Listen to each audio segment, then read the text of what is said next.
إذاعة القرآن الكريم من القاهرة، والساعة الآن 7:00 صباحا. إخوة الإيمان والإسلام، فيما يلي نستمع إلى تلاوة قرآنية مباركة لما يتيسر من آيات الله البينات، يتلوها علينا القارئ الشيخ محمد رفعت.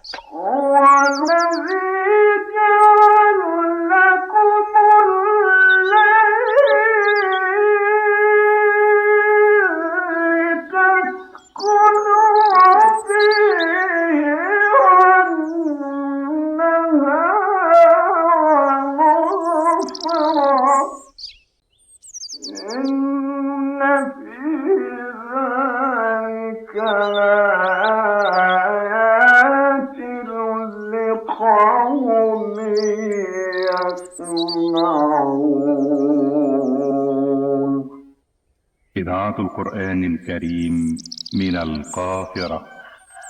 يا من يدرك الأبصار ولا تدرك الأبصار،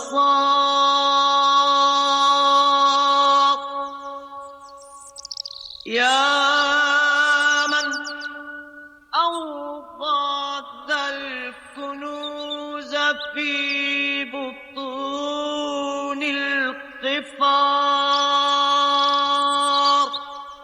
وأسكنت اللؤلؤ الرطب في قلب المقار.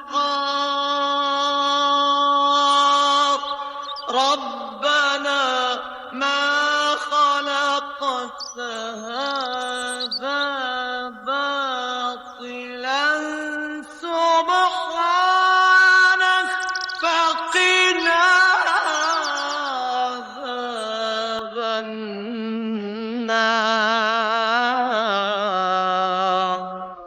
وما تلك